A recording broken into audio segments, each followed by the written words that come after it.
Et dans un silence prolongé, chacun est interloqué de voir les deux plus jeunes membres de leur groupe afficher littéralement une moitié de corps chacun. Les deux enfants, eux, ne semblent pas trop surpris de leur nouvelle apparence commune, bien qu'un peu mal à l'aise tout de même. Et quoi de neuf tente vainement la moitié stèle de détendre l'atmosphère. C'était donc ça la raison pour laquelle il fallait que ce soit deux personnes. Ils pouvaient combiner leurs forces efficacement en regroupant leurs esprits dans un seul et même corps. Réfléchit Océane, encore sous le coup du choc. Alors que Lorniel reste en retrait, n'ayant pas fini d'encaisser les paroles de cette dernière, tous les autres s'agglutinent autour du phénomène fusionné, les touchant du doigt avec incrédulité. Hé, nous ne sommes pas une attraction. Réagit la moitié Angèle à ces contacts gênants. Qu'est-ce qui vous est arrivé? Finit enfin par parler Gaëla, éberluée. Flashback. Staël et Angèle apparurent de nulle part dans un creux très étroit entouré de roches blanches immaculées du sol au plafond. Complètement pris au dépourvu par cette téléportation surprise et pris au piège dans cette prison de pierre exiguë, ils mirent peu de temps à paniquer, surtout Staël. Où est-ce qu'on est? S'affola-t-il en inspectant la roche. C'est cet esprit qui nous a amenés ici? Pourquoi? S'interrogea Angèle. L'important pour le moment, c'est plutôt comment on sort de là. Paniquait le garçon, grattant les murs, irréfléchi. Calme-toi.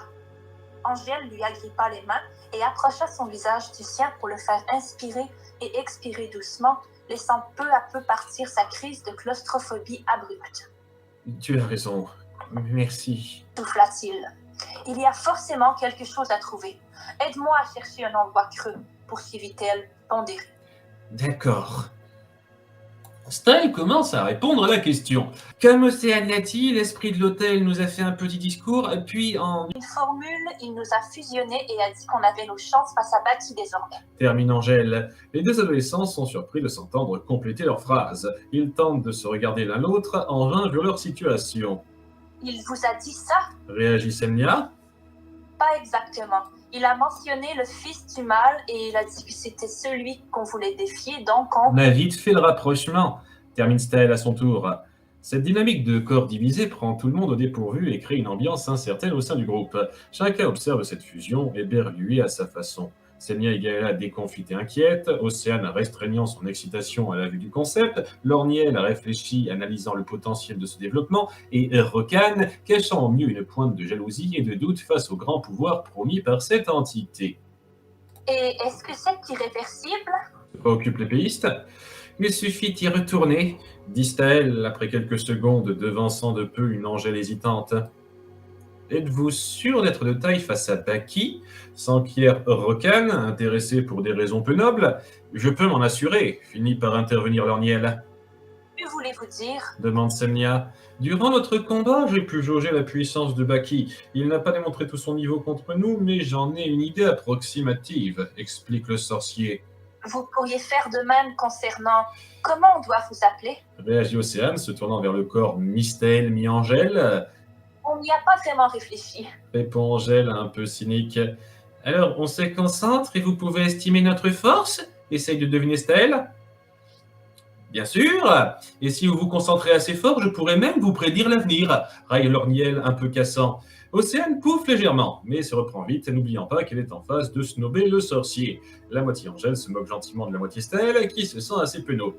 Pour qui me prenez-vous? C'est parce qu'on s'est battu que j'ai pu jauger le niveau de Baki. Si on veut jauger le vôtre, il faut employer la même méthode, poursuit Lorniel. Attendez, vous n'allez pas les combattre comme ça. S'insurge un peu Gaëla. C'est le seul moyen de vérifier s'ils peuvent tenir tête à Baki. Et puis, s'ils sont aussi forts que l'esprit l'a dit, je ne devrais pas leur causer de gros problèmes, explique-t-il, alors que l'assistance est hésitante, mais moins les deux premiers concernés. D'accord, allons-y, disent Staël et Angèle en chœur, prêts à être testés. À peine les autres ont le temps de s'écarter, Gaëla la dernière, que le sorcier et le corps partagé entre les deux adolescents se mettent en garde. Lorniel est le premier à agir, en lançant un violent fouet d'air diagonal dans leur direction. Staël Angèle l'encaisse des poings sans tomber, surpris ensuite de voir le sorcier arriver à sa gauche. La moitié Angèle parvient à dévier de sa simple main les boules d'éclair qu'il lance. Lorniel pose à genoux à terre et fait alors trembler le sol à leurs pieds, faisant perdre l'équilibre au corps, puis il se rapproche en faisant jaillir des flammes de sa main droite. Staël Angèle en échappe d'un bond vif en arrière, mais le sorcier lui envoie subitement un rocher par sa main gauche, impossible à éviter cette fois. Le corps partagé fait alors apparaître un bâton avec deux lames aux extrémités, sorte de mélange entre les deux armes des adolescents, et bloque le rocher avec, de même que d'autres qui le suivent, montrant sa robustesse. Ils ont une arme liée spirituellement, comme Baki. Commente Océane époustouflé. Lorniel, surpris de cette apparition comme les autres, s'arrête l'espace d'une seconde, puis revient à la charge en créant des pics de glace qui foncent sur Staël Angèle de tous côtés à grande vitesse. Montrant sa nouvelle agilité et force, ce nouvel être arrive à en esquiver une partie et découpe l'autre avec son arme sans peine. Lorniel se précipite alors devant le corps et fait une attaque combinée, fouet d'eau de la main gauche et jet de flamme de la main droite. Staël Angèle bloque les coups du fouet du bras tout en évitant le feu, puis s'approche du sorcier en générant une vague d'énergie avec sa main libre qui envoie son adversaire d'entraînement plusieurs mètres plus loin. Désolé, on a du mal à gérer notre force, s'excuse la moitié Staël. Est-ce que ça va? S'inquiète la moitié Angèle. Ce n'est pas fini, s'irrite légèrement Lorniel en se relevant péniblement. Reprenant son équilibre, alors que ses yeux s'assombrissent un peu, il s'apprête à attaquer à nouveau, mais se fait alors stopper par Semia qui lui retient le bras. Moi, je crois que si. Dit-elle. Je pense que ça doit être suffisant. Ajoute Gaëla, un peu glaciale envers le sorcier qui se calme, ses yeux reprenant leur couleur usuelle. Je ne peux pas l'affirmer, mais je dirais que vous et Baki avez un niveau similaire, conclut-il, s'époussetant la toge. Vous n'êtes pas beau à voir après vous être fait battre comme ça. Raille Océane avec un brin de mépris à son égard. Elle s'éloigne alors avec Rokan, laissant le sorcier, digérant sa perte de contrôle passagère face au regard un peu confus des autres, à l'exception de la chef qui reste à côté de lui. Merci d'être intervenu, lui confie-t-il bas. Je sais ce que j'ai promis au cas où ça arriverait, mais j'aimerais éviter le plus possible de faire connaissance avec votre mauvais côté. Souffle-t-elle. Comment tu te sens? Demande Gaëla, concernée à la moitié Staël de son côté. Depuis quand Océane vous voit Lorniel? Une heure plus tard, Staël Angèle se promène au bord d'une forêt au clair de lune. Apercevant alors un étang où il regarde son reflet, le duo s'étonne de voir que les deux côtés de leur visage combinés se trouvent inversés. Pour en avoir le cœur net, Staël prend le contrôle entier du corps. Il distingue alors non pas son reflet, mais celui d'Angèle dans l'eau, qui semble pouvoir s'exprimer indépendamment du garçon. Un détail que le gardien Dreya ne nous a pas signalé, commente Staël. On peut au moins se parler face à face. Sourit le reflet d'Angèle. J'aimerais tellement faire plus que ça, continue-t-il un brin mélancolique, effleurant l'eau de ses doigts comme pour toucher la jeune blonde. Il se penche ensuite, rapprochant ses lèvres le plus lentement possible pour ne pas troubler cette eau et donner l'impression que les deux s'embrassent. Flashback. Les deux enfants étaient bredouilles, bloqués dans leur crue de roche, dont la clarté blanche ne faisait que renforcer la sensation de vide. Leur recherche infructueuse, Angèle se posa au sol, presque résignée, alors que Staël n'abandonnait pas, essayant vivement de gratter avec son glaive un passage de sortie. Le garçon, cependant, ne manqua pas de remarquer l'attitude défaitiste renvoyée par la jeune blonde. Qu'est-ce que c'est que cette tête? Se stoppa-t-il d'un coup. Qu'est-ce que tu veux dire, rétorqua-t-elle. La seule fois que je t'ai vu avec cette expression, tu t'apprêtais à te laisser tuer par deux prégoles. Tu comprendras pourquoi je n'apprécie pas trop de la revoir. Vraiment, il faut croire qu'on n'y peut rien. À quoi? Tu ne peux pas comprendre. Explique-moi! Tu m'as demandé de te protéger, mais tu ne me dis jamais rien. Pourquoi tu ne te confies pas à moi? Je peux très bien me mettre à ta place. Commença-t-il à s'agacer. Comment tu pourrais comprendre une seule seconde ce que je ressens? Taël se figea suite à cette montée de ton. D'accord, tu as perdu tes parents, mais à l'époque, tu ne t'en es pas rendu compte. Moi, j'ai dû vivre la mort de ma mère à 8 ans et j'ai vu celle de mon père de mes propres yeux. Quand Nova s'est occupée de moi, j'ai cru que c'était encore possible de vivre avec quelqu'un sur qui me reposer. Je l'ai considéré comme un deuxième père providentiel. Mais il a fallu que je voie aussi son cadavre. Comment je pourrais vouloir vivre après ce que la vie m'a apporté? Elle éclata en sanglots, résonnant dans cette cave fermée qu'on leur a érigée. Staël, après un moment d'hésitation, s'avança pour la serrer dans ses bras. Je ne vaux peut-être pas grand-chose, mais je ferai tout ce qui est en mon pouvoir pour m'occuper de toi. Je t'aime! Se confessa-t-il dans un élan de courage. Angèle fut surprise par un tel aplomb dans la déclaration. Elle le regardait troublée, tandis qu'il séchait de sa main les dernières larmes qui avaient coulé des yeux de la jeune fille. Staël. Ils se fixèrent un moment, approchant doucement leur visage, et finirent par s'embrasser tendrement. Tout à coup, une réaction survint, et quelle ne fut pas leur surprise de se voir rentrer l'un dans l'autre, leurs deux corps commençant à fusionner et devenant de moins en moins indépendant. J'aimerais tellement pouvoir te toucher pour de vrai. S'adresse encore Staël au reflet d'Angèle. Moi aussi, Staël. Acquiesce le reflet, affecté. Leur moment tendre s'écourte assez vite, car Océane surgit alors de derrière les arbres à leur recherche. C'est Angèle? Interpelle-t-elle alors que le corps, de nouveau coupé en deux parties, se tourne vers la jeune femme? Comment? Disent-ils en chœur, peu emballés par cette appellation. C'est quoi ce nom? Enchaîne Staël. Je me suis dit, comme vous ne formez plus qu'un seul et même corps, autant vous donner un nom commun dans le cas où on serait un peu pressé. J'ai fait une synthèse de Staël et d'Angèle. Ça a donné Angèle. Vous en pensez quoi? Qu'est-ce que tu voulais nous dire? Finit par demander la moitié Angèle, et lui dans la question. Semnia veut qu'on se réunisse tous pour décider quoi faire maintenant. Informe l'invocatrice. On arrive, répond la moitié Staël. Océane prend les devants pour retourner vers le groupe, et Angèle la suit de quelques mètres, préoccupée. Je pense qu'on a bien fait de ne pas leur avoir tout dit. Dit la moitié Angèle, bas. C'est une option que j'ai envie de prendre seulement en dernier recours, donc on leur annoncera seulement s'il faut en arriver là, défend la moitié Staël du même ton. Alors que le soleil commence à se coucher, tout le groupe est désormais réuni autour d'un feu de camp, appréhensif, finissant d'écouter le plan de leur chef. Tu veux vraiment qu'on attaque le château maintenant, Semnia? S'étonne Gaëla. Baki souffre peut-être encore de sa rixe avec Alexander et on ne sait pas ce qu'il projette de faire à court terme. Revenir rapidement à la charge avec quelqu'un de son niveau me paraît le choix le plus judicieux. Répond-elle calmement. Mais sera-t-on vraiment capable de se battre contre lui? En plus, il ne sera pas seul. Remarque la moitié Angèle. Vous formez le plus fort d'entre nous et donc le plus à même de battre Baki. Quant à ses généraux, nous nous en chargerons. Lui répond Semnia en dessinant le reste du groupe d'un geste du bras. Tu tiens vraiment à mettre en pratique les tirs de Lorniel aussi rapidement? Il ne serait pas plus judicieux, comme tu dis, de les préparer un temps que ce soit peu à un tel affrontement? Si je savais, un temps soit peu, ce que prépare notre ennemi, je m'accorderais le luxe d'être patiente, mais ce n'est pas le cas. Affirme assez froidement la rousse en s'approchant de l'épéiste qui défie son autorité.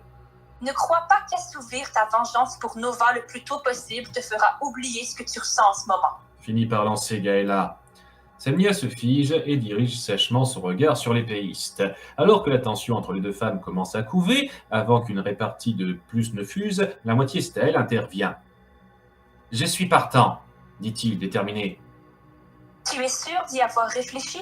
Lui demande à proximité sa grande sœur, inquiète. Je n'ai jamais été aussi sûr de moi. Tu es avec moi, Angèle? Oui, je te suis, Staël. Confirme la moitié Angèle, déterminée à son tour, en dépit de la mine préoccupée de Gaëla. Dans ce cas, nous partirons demain à l'aube. Conclut Semnia avant de gagner sa tente, évitant toute autre discussion sciemment. Tout le monde se disperse, plus ou moins satisfait de la décision en dehors de l'épéiste. Angèle se dirige vers Lorniel, qui a suivi la conversation de loin, adossé contre un arbre. Dites, vous pensez vraiment qu'on a nos chances contre le prince des ténèbres? S'enquiert la moitié Angèle, encore légèrement incertaine. C'est ce que j'ai dit, non? Vous sembliez vraiment énervé quand on a combattu. Comment ça se fait? S'interroge cette fois la moitié Staël. La frustration, le fait de se faire étaler une deuxième fois par quelqu'un qui a plus de 2 têtes de moins que moi. À son ton légèrement railleur, Angèle et Staël font les gros yeux à eux deux. Le sorcier, par respect, se met à leur parler plus sérieusement. En fait, je suis assez contrarié depuis quelque temps. Vous étiez à disposition, alors j'ai tout passé sur vous. Je suis désolé. Grave. Sourit la moitié Angèle. Y a pas de mal, enchaîne la moitié Staël. Je crois qu'il est temps pour nous d'aller dormir aussi. Dit la jeune blonde. Et ils partent pour se coucher, quelque peu épuisés. Lorniel se déloge de son arbre et s'apprête également à rejoindre son drap. C'est alors que Gaëla s'avance à son tour devant lui, le visage sévère. « Il y a quelque chose ?» demande le sorcier après un petit temps, légèrement surpris.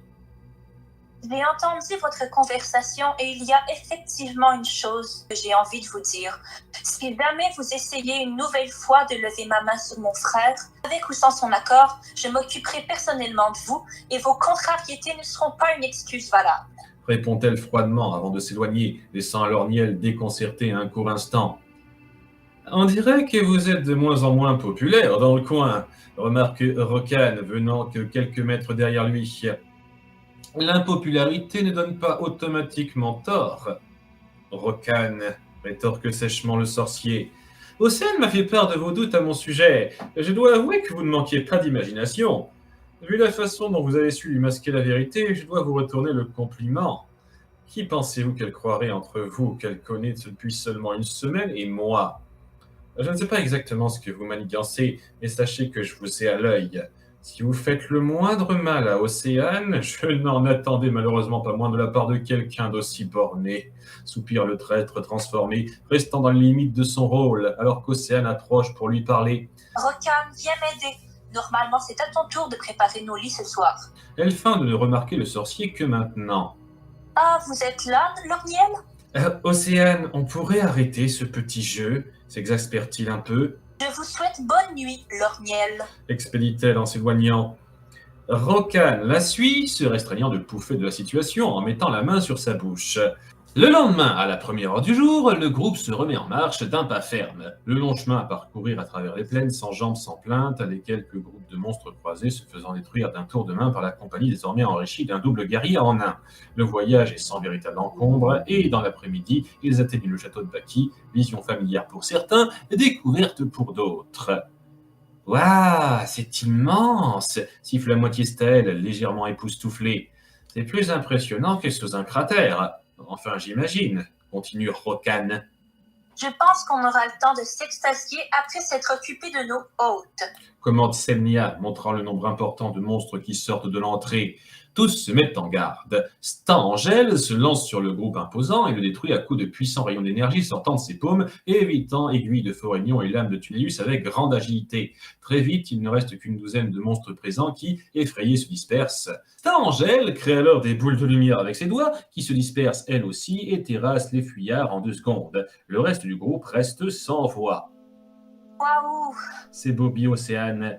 Son dernier sort ressemble au Spheraluna d'Aravis, mais en plus puissant, et il n'avait pas besoin de dire quoi que ce soit pour le lancer. Remarque Lorniel, lui aussi époustouflé. On y va finissent par dire Angèle et Staël, en chœur, fébrile. J'imagine difficilement comment on pourrait être plus fort que ça. Se dit l'invocatrice. Flashback. Lorsqu'Angèle et Staël ouvrirent les yeux, ils se rendirent compte que leur corps ne faisait qu'un. L'incompréhension et la panique les prirent alors. Qu'est-ce qui nous arrive? Affola le demi-Staël. On ne forme plus qu'un seul corps. Vos âmes sont liées désormais. L'esprit gardien de Réa leur apparaît sous la forme d'une grande sphère de lumière à l'autre côté du creux dans lequel ils étaient enfermés. Ébahis un instant, ils en vinrent vite aux questions. « C'est vous qui nous avez fait ça ?» demanda Angèle. Réa vous juge digne de ses pouvoirs. Ses pouvoirs? Staël se concentra et fit sortir de la main qu'il contrôlait une puissante vague d'énergie qui détruisit les parois aux alentours sur une longueur appréciable. Waouh! Vous êtes désormais prêts pour défier le fils du mal. Réa vous a également attribué une arme améliorée regroupant celle que vous maniez. Est-ce qu'on pourra retrouver nos 2 corps après? Sentit le garçon préoccupé. Staël, Vous pourrez revenir ici pour mettre un terme à votre pouvoir et redevenir 2 êtres à part entière. Ou bien, ou bien... vous pouvez devenir plus puissant que vous ne l'êtes déjà. Mais pour ça, il faudra lier vos 2 esprits à jamais, de manière irréversible. Staël et Angèle, pris de court par l'information, ne surent quoi dire sur le coup. Et ils n'eurent pas le temps d'y réfléchir car l'esprit conclut. Il est temps pour vous de rejoindre les vôtres. Et le corps partagé disparut dans la même lumière aveuglante qui les avait transportés ici pour réapparaître à l'endroit de départ. Le groupe court à travers les couloirs du château, interpellé par l'absence de résistance, mais aussi par la topologie. C'est vraiment étrange. On a encore droit à un chemin linéaire, mais il diffère de celui de la première fois. Remarque Semnia. Ce salaud de Baki peut changer l'agencement de l'endroit comme ça lui chante. Critique Océane. Mais peu de temps après, leur couloir unique se divise en 5 voies parallèles, solidement séparées par des murs en métal brut démonique, désormais bien connus, qui provoquent un léger mal de tête chez Lorniel. Il faut croire qu'il sait se renouveler quand il veut, commente Staël. Stangel, curieux, inspecte alors un couloir et y pénètre de quelques pas, lorsque soudain une lumière bleue le téléporte au bout, créant aussitôt une barrière de la même couleur à l'entrée. Le groupe se presse de vouloir la passer, mais toutes les tentatives et attaques se voient absorbées. Lorniel, mettez-y plus de force! Panique Gaëla. Inutile. Pardon? Il a raison, cette magie ne se détruit pas comme ça. Entendent-ils tous alors résonner dans les murs une voix qu'ils connaissent pour la plupart fort bien? Toi, fulmine Gaëla. C'est lui, Baki, lâche Rokan pour feindre l'ignorance. Votre puissant guerrier est désormais tout seul plus loin sur la voie qui mène à moi. Si vous souhaitez lui prêter main forte, il faudra emprunter les 4 autres chemins. En réponse quasi instantanée, Lorniel détruit un des murs et un des sols à proximité par boule d'éclairs, ne laissant apparaître que le vide à leurs pieds. Sans magie avancée, il vous sera difficile de progresser plus, tout du moins pas très vite, nargue la voix. Inquiète et téméraire, Gaëla et Semnia empruntent un des 4 couloirs restants, mais rien ne se produit. J'oubliais, ce coup-ci, pour que la téléportation se fasse, toutes les voies doivent être empruntées. Qui nous dit que ce n'est pas un stratagème pour nous tuer directement accuse l'invocatrice.